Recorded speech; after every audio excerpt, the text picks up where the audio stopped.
Revelation 2:17. Mm-hmm.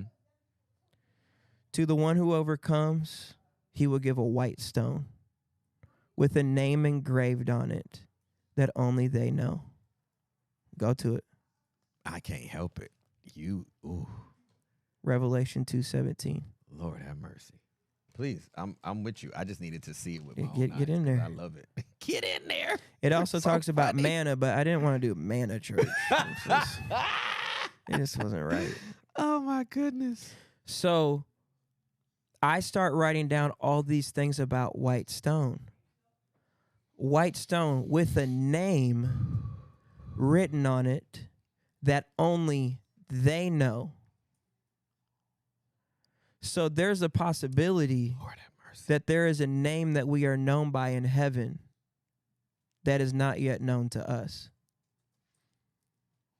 That perhaps there is a you haven't met yet. And that our identity, who we really are, is intimately held in the hand of God. And we will not fully understand the breadth and the depth of who we are until we stand in his presence in eternity. I have never been so hyped about a name of a church.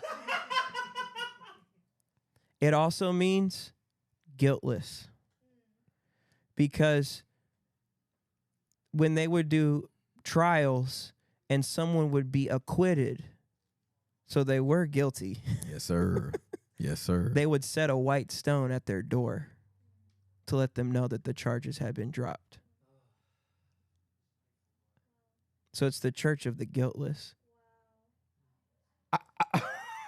So all of the things that you were talking about earlier with identity, man, that's what this whole thing is built around. So our adage is to help people discover their God-authored identity through wholehearted relationship with Jesus. So all that stuff that we have come to believe makes us us, only gives us clues to who we really are. So as we speak to all of the past hurts, the pain, the traumas, the confusion that people hold, all of the racial implications and the cultural implications and the political implications, those are all surface level things. But you have been built upon the foundation of the apostles and the prophets, with Jesus Christ as the cornerstone. We're evaluating surface level things. Yeah. We got to get down to the foundation. Absolutely. It's a stone. That's right. So fast forward 2021, we're driving through Cedar Park, Texas.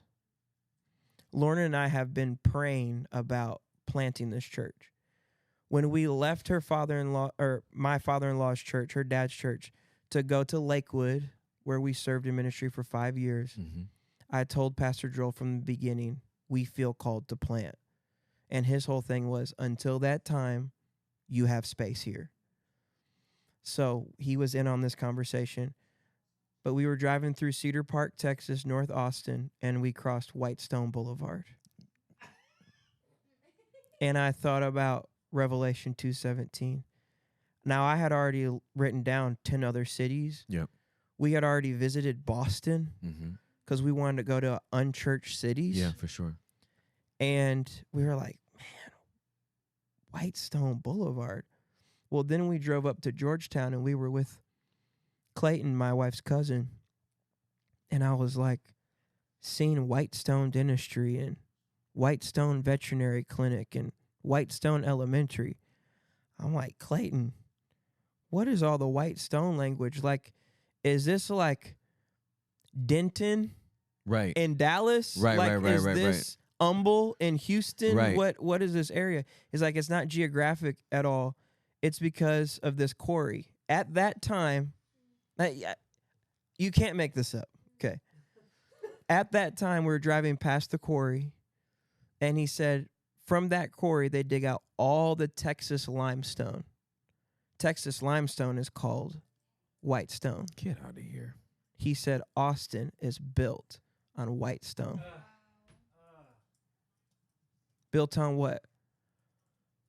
Who God says we are. Identity. What is the number one city in America known for their identity? Austin. Keep Austin weird. That's real. The enemy has tried to erect a different identity upon the foundation that God laid. Mm-hmm. And he brought you there to redeem it. Yes, sir.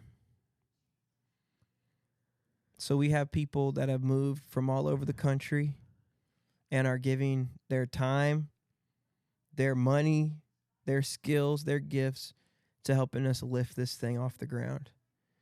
And we start January 28th, 2024. 2024. Yep. If there's anybody in Austin, Texas, Come on. that is a dweller, just come through. Just come through. If you've been out of church for a while, you need to come through. If you've given up on church, you need to come through. Now, I'll say this because I'm apostolic and I won't make it weird. Perhaps you've been going to a church and you're not growing anymore. You need to hear from the Lord. But you should go visit. And sometimes when you visit a place and you get in the presence of God there, sometimes he'll speak. Mm-hmm. If he doesn't speak, go right back to your church. Yep. I'm telling you the same thing Robert Morris told all of Gateway when he sent me to plant Embassy City. He said, many of you all loved him, you love his preaching, and you attend Gateway Church, and maybe you're called to go to Embassy City, but maybe you won't know that unless you go over there. Can we talk about that spirit? Oh, yeah. We can. What? He said what? Yep. To 35,000 people. You know what I'm telling people? Don't come. Well, that's what I would tell them, You too. know why? Yeah. Because I'm scared somebody going to pull up on me.